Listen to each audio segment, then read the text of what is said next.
Julio de 1980. Moscú. Muy pronto comenzarán los Juegos Olímpicos de Verano, un evento no solo de importancia nacional, sino también mundial. En la capital, los preparativos están en su punto máximo. En uno de los días comunes de julio, dos pasajeras, Tatiana Kolesnikova y Marina Lopatkina, subieron al tren Kharkov-Moscú. El vagón estaba vacío, excepto por dos mujeres del personal ferroviario, lo cual no sorprendió. Durante las Olimpiadas, los forasteros requerían pases especiales para entrar a la capital. En esos días, los trenes frecuentemente iban medio vacíos. Justo antes de la salida, un hombre robusto con los ojos un poco saltones saltó al vagón. No tenía boleto, pero estaba dispuesto a pagar en el momento para llegar a Moscú. Las sobrecargos se miraron entre sí, ¿quién no necesita dinero?, y dejaron entrar al pasajero. Las puertas se cerraron y el tren arrancó. El tren arribó puntualmente a la estación Kursky, pero por algún motivo las puertas del vagón no se abrieron.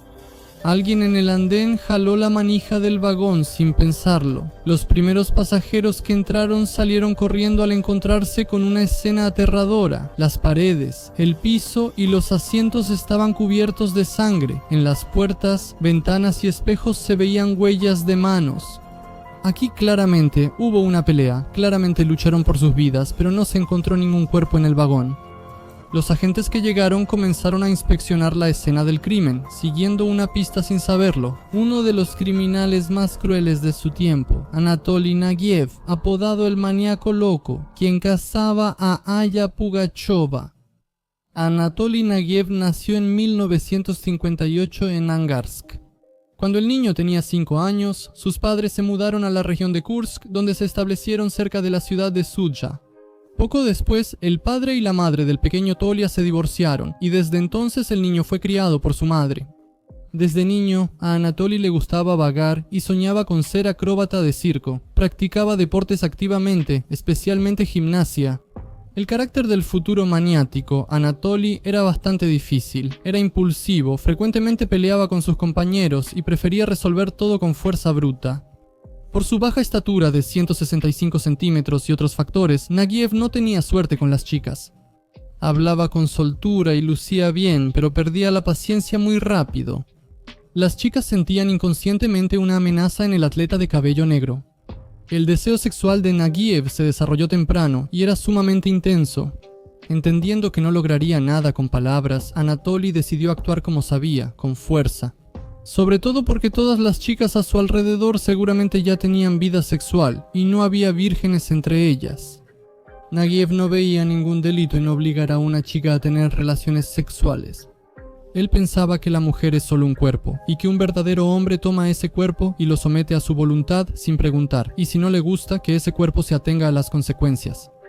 La primera vez que Anatoly Nagiev cometió un abuso fue a los 17 años. En ese entonces, la víctima, por miedo al juicio social o tal vez bajo la influencia de las amenazas de Nagiev, no fue a la policía y no le contó a nadie lo que había sucedido. El segundo episodio también le salió impune al chico. A la chica le preocupaba más lo que diría la gente, así que no fue a la policía a denunciar. Solo la tercera víctima, presuntamente una compañera de clase de Nagiev, se atrevió a acudir a las autoridades.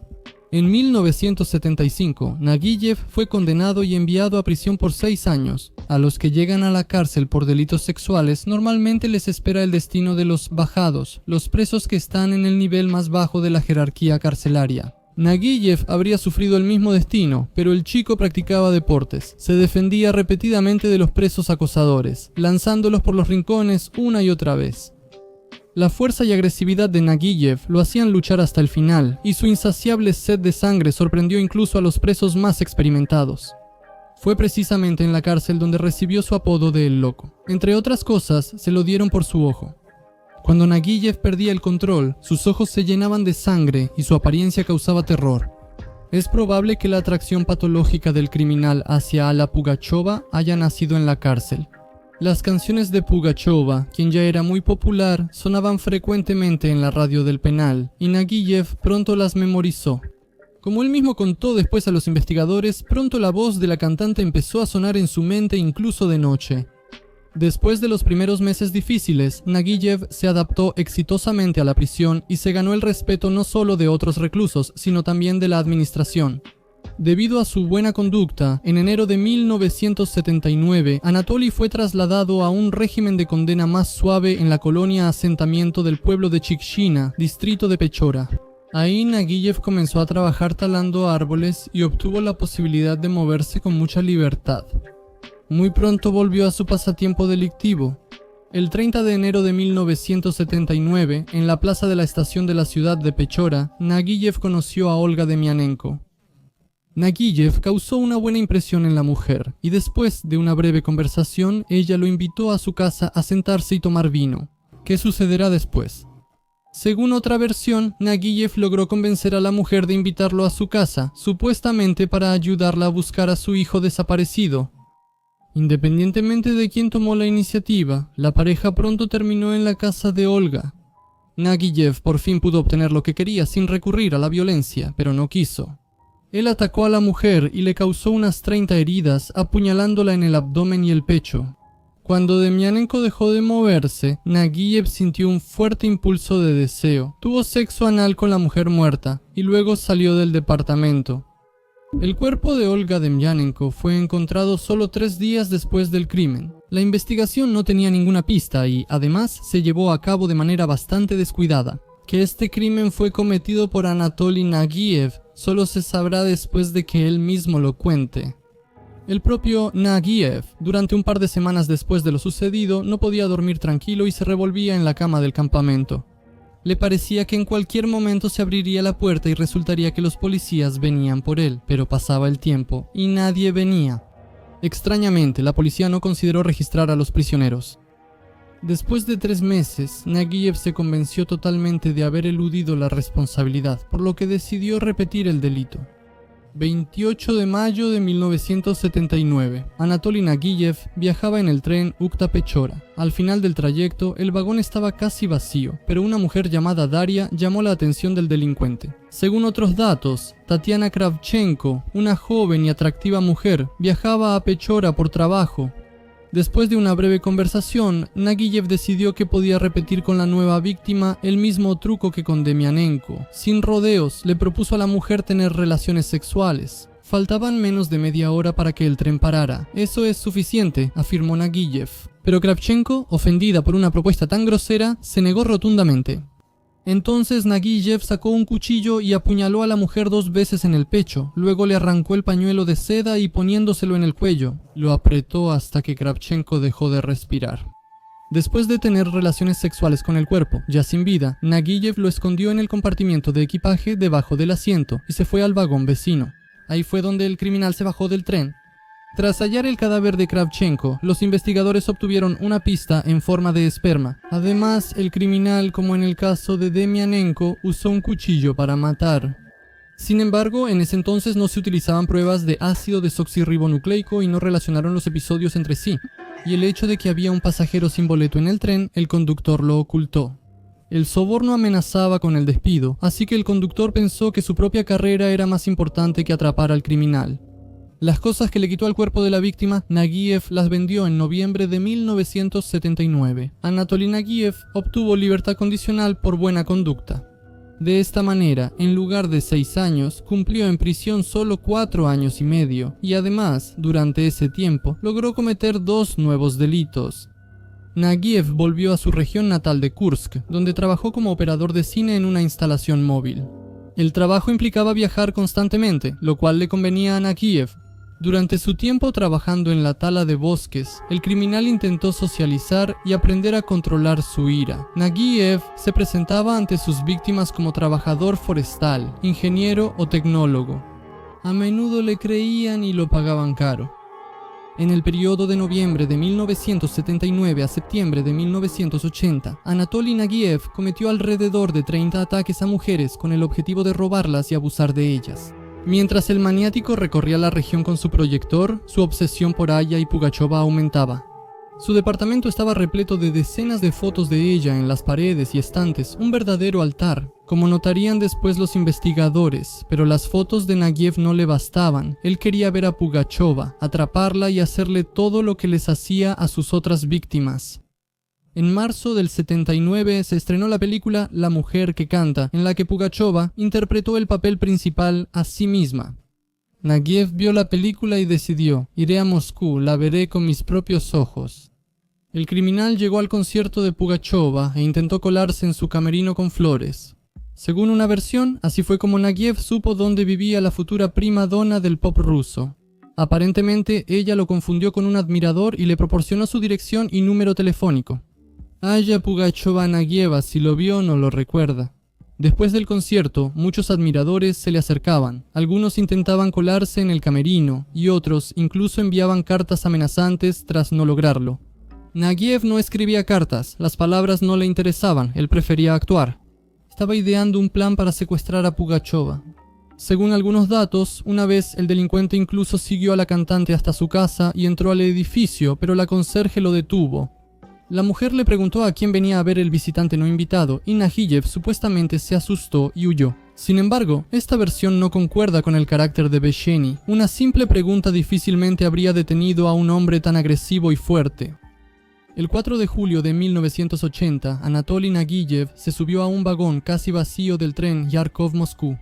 En él solo había 2 pasajeras y 2 encargadas del vagón, y a las 4, Nagiev las mató y después tuvo relaciones sexuales con sus cuerpos.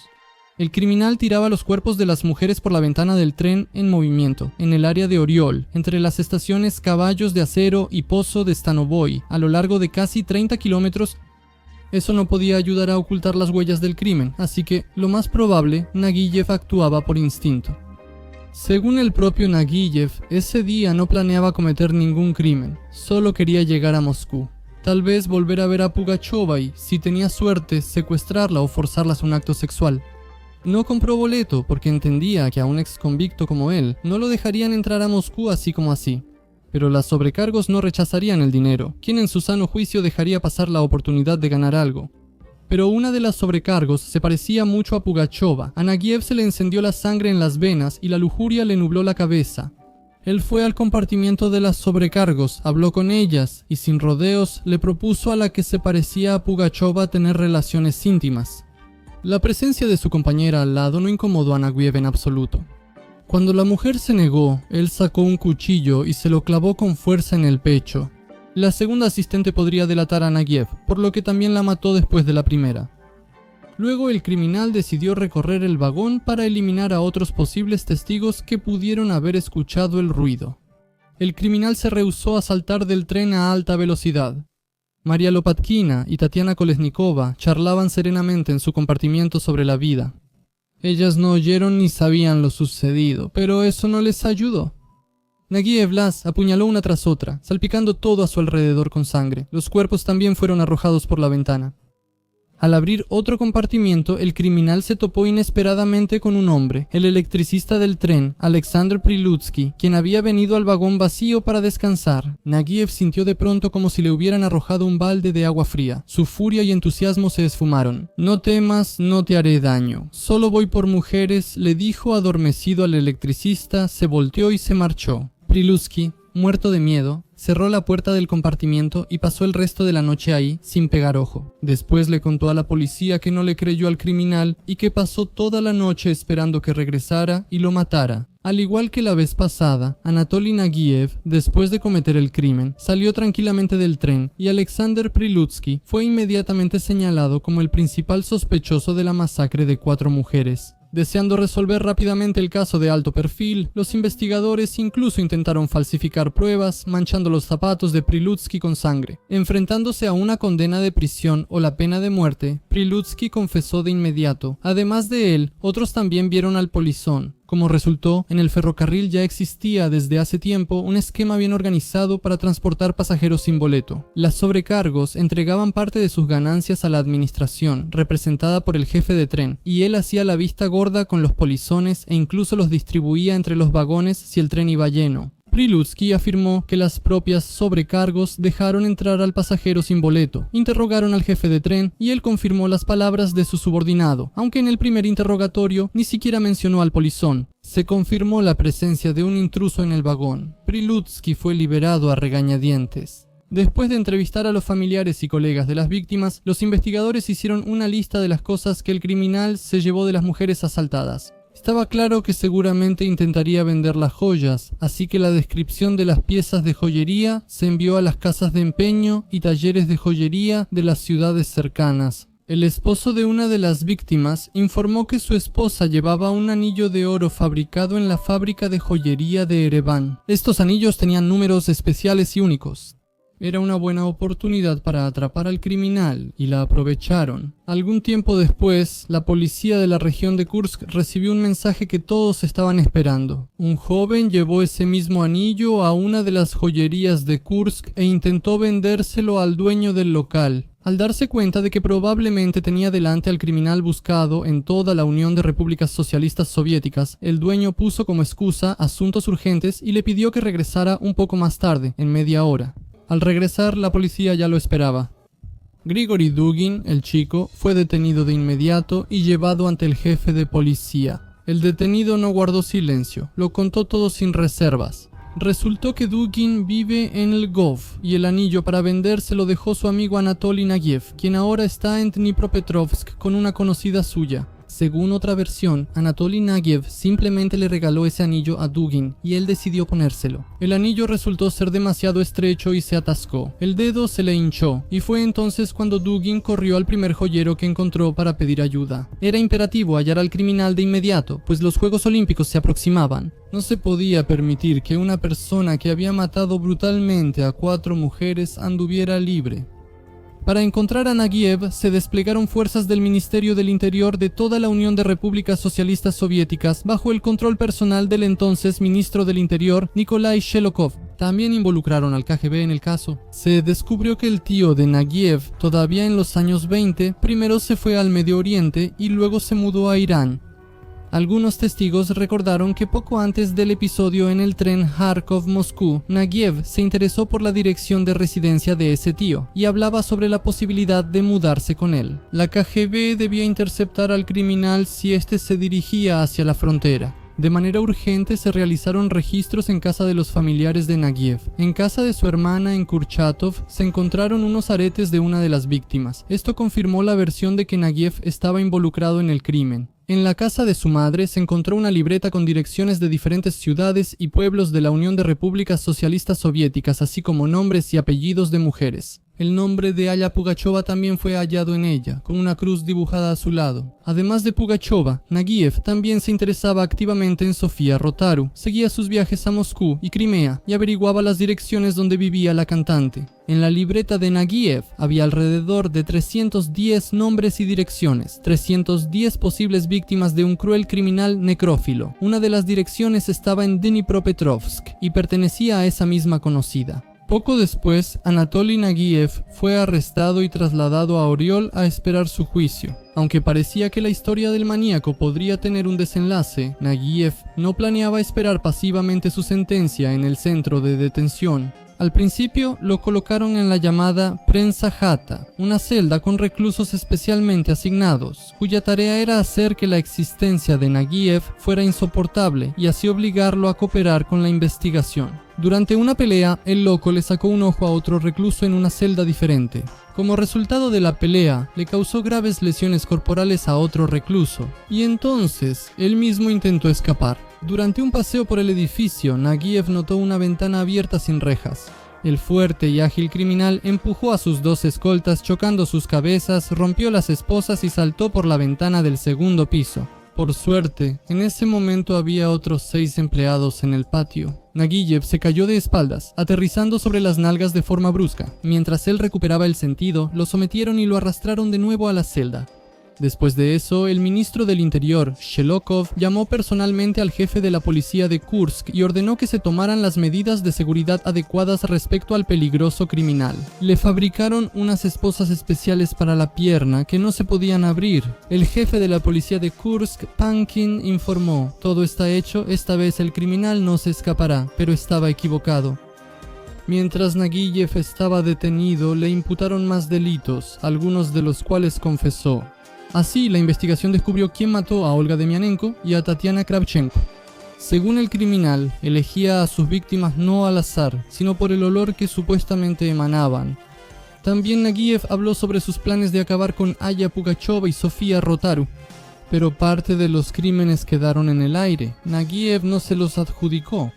Después de los intentos de fuga fallidos, fingió por un tiempo ser un enfermo mental, afirmaba oír voces y ser un enviado extraterrestre. Pero la pericia psiquiátrica forense dio una conclusión clara: es imputable. Nagiev se apuñaló en el abdomen con una cuchona afilada en señal de protesta y fue hospitalizado.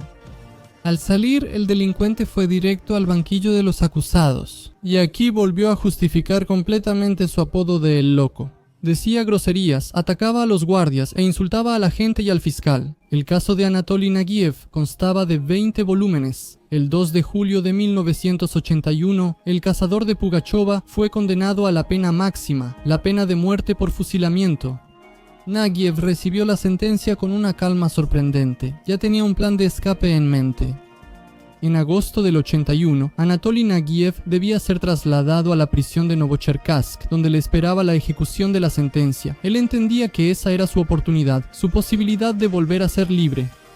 El 19 de agosto, el criminal realizó su segunda y exitosa fuga. Esta fue posible en gran parte porque el retraso del tren provocó que la transferencia de los prisioneros se realizara con numerosas irregularidades. Así, el grupo de escoltas que entregaba sacó del vagón a varias decenas de criminales al mismo tiempo, lo que provocó que se aglomeraran en el andén. Además, a pesar de que los empleados sabían de la tendencia de Nagiev a escapar, les posaron las manos por delante y no por detrás. Cuando Anatoly vio que se acercaba el tren, corrió hacia adelante y pasó justo delante de la locomotora. Según otra versión, saltó debajo del vagón. Organizar la persecución de inmediato fue imposible, ya que en el andén había un grupo grande de reclusos y no se les podía dejar sin supervisión. 3 empleados salieron en persecución de Nagiev, pero el delincuente, gracias a su buena condición física, logró escapar fácilmente de la persecución. Más tarde, la escolta declaró que Nagiev se había quitado las esposas antes de escapar, pero pronto se demostró que no era así. La fuga de un peligroso prisionero sentenciado a muerte es un evento extraordinario para toda la Unión de Repúblicas Socialistas Soviéticas. Nikolai Shelokov fue informado de inmediato. El ministro dio la orden de capturarlo a cualquier precio. El plazo de ejecución es de 3 días. Se alertó a la policía, tropas internas y algunas unidades del ejército. En la región de Rostov se activó el plan Sirena. La policía acordonó las estaciones y en los trenes suburbanos empezaron a patrullar agentes de civil. Los agentes en Novocherkassk pegaron carteles con la foto del criminal fugitivo. Debido a la alta peligrosidad de Nagiev, se ordenó no capturarlo con vida. Le advirtieron a Alla Pugachova sobre el posible peligro y lo cazaban usando chalecos antibalas. El círculo cercano de la cantante estaba en shock, ya que un maniático podría estar merodeando cerca. Pugachova estaba asustada, no se acercaba a las ventanas sin necesidad y no salía de la casa sin la compañía de algún hombre. En ese momento, ella estaba casada con Yevgeny Boldin. La cantante contó después que vivía como sitiada y que incluso para comprar víveres iba ya sea Boldin o un amigo de la familia, el poeta y letrista Ilya Resnik. Ellos también revisaban la entrada cuando Pugachova necesitaba salir a la calle y la acompañaban hasta el auto. Poco después, la cantante se fue del país a hacer giras. Solo en el extranjero Pugachova pudo sentirse aliviada. Mientras tanto, pasaron los 3 días asignados para atrapar a Nagiev, luego otros 3 días, luego 3 semanas, y el criminal parecía haberse esfumado. Las reservas humanas estaban al límite, muchos proponían terminar la búsqueda. Así, el 29 de septiembre de 1981 sonó el teléfono en el cuartel general operativo. Uno de los voluntarios se encontraba en el caserío de Yanova, que estaba cerca de la ciudad, y contó que un habitante local lo detuvo. El hombre informó que vio humo saliendo de un pajar cerca de su casa. Al principio pensó que eran travesuras de muchachos, pero al acercarse notó una entrada en el pajar. El interior contenía una especie de vivienda, utensilios, comida, ropa masculina y femenina y un calendario casero hecho de un trozo de fieltro para techos. El calendario señalaba el día de la fuga en Kiev, el 19 de agosto. Pero lo más importante es que el miembro de la patrulla informó a la policía que cerca del pajar recientemente vieron a un hombre con una escopeta de caza. De inmediato acordonaron las casas del campo. Se ordenó revisar cada casa, cada granero, incluso mirar en los baños del pueblo. Hay 2 versiones posteriores de los eventos, cada una con sus propios seguidores. Una de ellas sostiene que, en ese instante, durante una boda en la aldea, los invitados, algo borrachos, salieron a fumar y vieron que se acercaba una gitana robusta. Recientemente, los locales reportaban robos de ropa y en bodegas. La gitana era evidentemente una extraña en el pueblo. Tal vez es ella quien está robando. Unos borrachos llamaron a la gitana, pero con una agilidad poco femenina salió corriendo y cayó en una emboscada en las afueras del pueblo. Cuando Naguillev se dio la vuelta para apuntar con su escopeta recortada a las personas que se acercaban, le dispararon. Según otra versión, en el caserío vivía una amiga por correspondencia de Naguillev con quien él se quedó. Lo detuvieron en una emboscada policial que habían montado sin ningún disfraz. Al ser arrestado, Naguillev también empezó a disparar. Finalmente, recibió 15 heridas de bala y casi muere. Ya en el hospital de la prisión de Novocherkassk, al darse cuenta de que cada vez quedaba menos tiempo antes de la ejecución de la sentencia, Naguillev intentó convencer a la enfermera de que lo ayudara a escapar, pero la mujer no aceptó. Pronto, el criminal fue llevado a una celda y la oportunidad se esfumó. Entonces, Naguillev declaró que quería confesar nuevos crímenes y señalar los lugares donde fueron cometidos. Pero en el Ministerio del Interior y la Fiscalía de la Unión de Repúblicas Socialistas Soviéticas decidieron que el criminal nuevamente buscaba una oportunidad para escapar y estaba ganando tiempo, preparando un nuevo plan de fuga. Ignoraron lo que dijo. El 5 de abril de 1882 vinieron por Anatoly Naguillev para llevarlo al fusilamiento. Cuando lo llevaban por el pasillo, logró soltarse y atacó al guardia, mordiéndole el dedo. Según otros datos, le arrancó la falange del dedo de una mordida. Después de eso, Naguillev declaró que debía ser juzgado por atacar a un empleado de la prisión. El criminal claramente esperaba un aplazamiento de la sentencia y una nueva fuga. Sin embargo, ese mismo día la sentencia fue ejecutada. Anatoly Naguillev tenía solo 24 años cuando fue ejecutado. Lo enterraron en una tumba con un número de inventario, sin nombre, sin placa, como corresponde a este tipo de criminales. Se informó brevemente sobre la muerte del maníaco Pugacheva, quien ya no los molestará más.